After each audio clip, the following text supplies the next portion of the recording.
Hello student, again Nikam ma'am is here and our chapter name is matrices. In that last lecture we have seen inverse of matrix. आपण last लेक्चरला काय पाहिलं तर inverse of matrix. नक्की inverse कशाला म्हणायचं तर आपण परत एकदा जस्ट रिवाइज करूया. इन्व्हर्स ऑफ ए मॅट्रिक्स तर काय, जर कुठलाही एक स्क्वेअर मॅट्रिक्स असेल ए तर त्या मॅट्रिक्सला काय असतो, इन्व्हर्स एक्झिस्ट होतो. आणि तो इन्व्हर्स आपण कसा लिहितो, जर त्या इन्व्हर्सने त्या मॅट्रिक्सला मल्टिप्लाय केलं पोस्ट किंवा प्री तर आपल्याला आन्सरमध्ये काय मिळतं, आयडेंटिटी हे आन्सर मिळतं. तर डेफिनेशन बघा कशी होती. If A is a square matrix of order m and if there exists another square matrix B of same order such that AB is equals to BA is equals to I, where I is the identity matrix of order M, then B is called inverse of A and it is denoted by A inverse. बघा, कुठलाही A हा एक square matrix असेल order एमचा, तर तिथे आपल्याला जर दुसरा एक मॅट्रिक्स मिळाला बी आणि त्याने जर प्री पोस्ट मल्टिप्लाय करून जर आपल्याला आन्सर आय मिळत असेल तर त्या बीला आपण काय म्हणतो, ए इन्व्हर्स, आणि तो असा दाखवतो. म्हणजेच आपल्याला हे इक्वेशन कसं लिहिता येईल, A into A inverse is equals to A inverse into A is equals to I. ह्या पद्धतीने आपण लिहू शकतो. हे आपण लास्ट लेक्चरमध्ये पाहिलं. आणि आपण काय पाहिलं की इन्व्हर्स, नक्की जर ए हा कुठला एक स्क्वेअर मॅट्रिक्स असेल तर त्याचा इन्व्हर्स कधी एक्झिस्ट होतो, तर त्याच्यासाठी मोस्ट इम्पॉर्टंट एक कंडिशन आहे, कुठलाही every square matrix A of order m by m has its corresponding determinant. जर कुठलाही एक मॅट्रिक्स असेल तर त्याला एक डिटर्मिनंट असतो, आणि जर तो डिटर्मिनंट जर नॉन झिरो आला तरच त्या मॅट्रिक्सला काय, इन्व्हर्स एक्झिस्ट असतो. A matrix A is said to be invertible. कुठल्याही मॅट्रिक्सला आपण काय म्हणतो, इन्व्हर्टिबल. कधी, इफ इन्व्हर्स एक्झिस्ट. जर त्या मॅट्रिक्सचा इन्व्हर्स एक्झिस्ट असेल तर त्याला आपण इन्व्हर्टिबल म्हणतो. आणि इन्व्हर्स कधी एक्झिस्ट असतो, if determinant of A is non zero. बघा, ह्या काही कंडिशन्स आहेत इन्व्हर्स ऑफ मॅट्रिक्ससाठी. कुठलाही एका मॅट्रिक्सने जर ओरिजिनल मॅट्रिक्सला मल्टिप्लाय प्री किंवा पोस्ट मल्टिप्लाय केल्यानंतर जर आन्सर आयडेंटिटी मिळत असेल तर त्या मॅट्रिक्सला बी या मॅट्रिक्सला आपण काय म्हणतो, एचा इन्व्हर्स म्हणतो. सिमिलरली हे एला पण आपण बीचा इन्व्हर्स म्हणू शकतो. इफ ए इंटू बी किंवा B into A is equals to I then A is A inverse of B and B is A inverse of A. That means both matrices are inverses of each other. आणि आपण याच्यासाठी condition काय पाहिली, जर कुठला एक matrix असेल तर त्याला इन्व्हर्स जर एक्झिस्ट असेल तर त्याला आपण काय म्हणतो, इन्व्हर्टिबल म्हणतो. आणि इन्व्हर्टिबल कधी, तर जेव्हा त्याचा डिटर्मिनंट काय असेल तर नॉन झिरो असेल. इफ मॅट्रिक्सचा इन्व्हर्स जर एक्झिस्ट होत असेल तर तो इन्व्हर्स एक्झिस्ट कधी होईल, only if the determinant of A is non zero. तर आजच्या लेक्चरमध्ये आपण काय पाहणार आहे, uniqueness of inverse of matrix. जर कुठल्याही मॅट्रिक्सचा इन्व्हर्स जर एक्झिस्ट असेल तर तो काय असतो, युनिक असतो.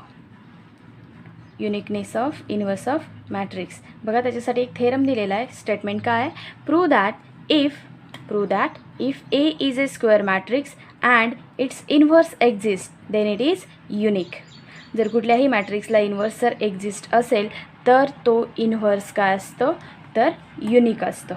आपण प्रूफ पाहूया. आपण काय करूया, प्रूफमध्ये हे काय म्हणतायत की जर कुठल्याही मॅट्रिक्सचा इन्व्हर्स जर एक्झिस्ट असेल तर तो युनिक असतो. युनिक म्हणजे काय, ओनली वन असेल. मग आपण काय करूया, कुठला एक ए मॅट्रिक्स घेऊ आणि त्याला दोन इन्व्हर्सेस मानू, बी आणि सी. तर आपल्याला काय कॉन्ट्रडिक्शन मिळते ते पाहूया, किंवा काय सिमिलॅरिटी मिळते ते पाहूया. Let A B a square matrix of order m. आपण काय केलं, कॅपिटल ए हा एक स्क्वेअर मॅट्रिक्स मानला ज्याची ऑर्डर काय, एम.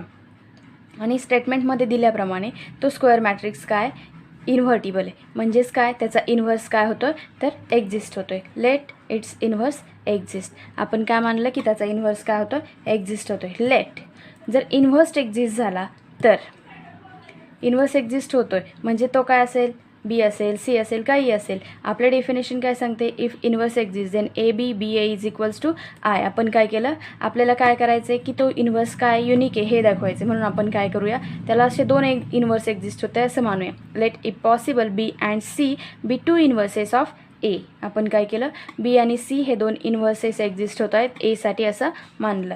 बाय डेफिनेशन ऑफ इन्व्हर्सच्या डेफिनेशनने आपल्याला काय मिळतं आहे, A B is equals to B A is equals to I मिळणार, because B is A inverse of A and also C is A inverse of A, therefore C A is equals to A C is equals to I. ही condition आपल्याला मिळणार आहे. बरोबर. इन्व्हर्सची definition काय सांगते, जर ए हा जर कुठला एक स्क्वेअर मॅट्रिक्स असेल आणि त्याला जर इन्व्हर्स एक्झिस्ट असेल, तो बी किंवा सी असेल, तर त्याने प्री आणि पोस्ट मल्टिप्लाय केल्यानंतर आपल्याला आन्सरमध्ये काय मिळतं, तर आयडेंटिटी मिळतं.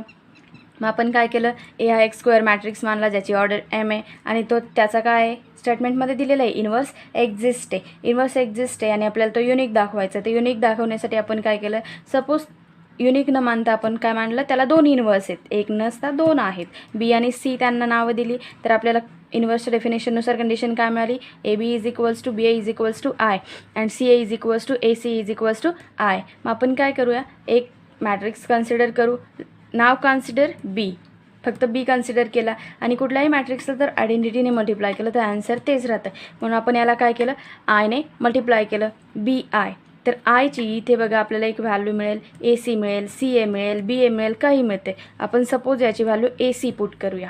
Bye this equation I is equals to A C. आणि आपल्याला माहिती आहे मॅट्रिक्स मल्टिप्लिकेशन हे कसं असतं, असं CAT असतं. त्यामुळे तुम्ही जर 3 मॅट्रिक्सचं मल्टिप्लिकेशन करत असाल तर कुठल्याही दोन्हींचं अगोदर केलं तरी चालतं. मग आपण काय केलं, बी एचं अगोदर केलं, बी ए इन 1 ब्रॅकेट आणि सी नंतर करूया. मग आपल्याला बी ए पण माहिती आहे, इथे बी एची व्हॅल्यू काय I, therefore I into C काय येणार आन्सर, ओनली सी. कारण जर आयडेंटिटी मॅट्रिक्सने कुठल्याही मॅट्रिक्सला मल्टिप्लाय केलं तर आन्सर जे आपल्याला मिळतं ते ओरिजिनल मॅट्रिक्स मिळतं.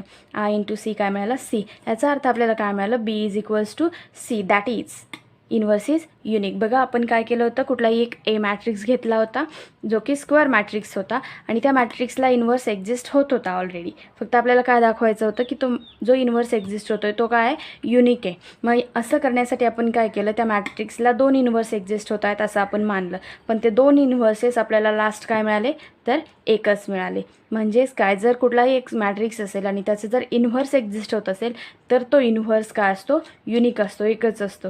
जरी 2 एक्झिस्ट झाले तरी ते काय असतील, सेमच असतात. देअरफॉर आपल्याला स्टेटमेंट काय मिळालं, if inverse of any square matrix A is exist then it is unique. आणि इन्व्हर्स एक्झिस्ट करण्यासाठी 2 मेथड्स आहेत, एक आहे इलेमेंटरी ट्रान्सफॉर्मेशन मेथड आणि दुसरी आहे ॲडजॉईंट मेथड. हे यांचे एक्झाम्पल्स आपण नेक्स्ट लेक्चरमध्ये 1 बाय 1 मेथडने पाहूयात की इन्व्हर्स एलिमेंटरी ट्रान्सफॉर्मेशन मेथडने कसं करायचं आणि ॲडजॉईंट मेथडने कसं करायचं.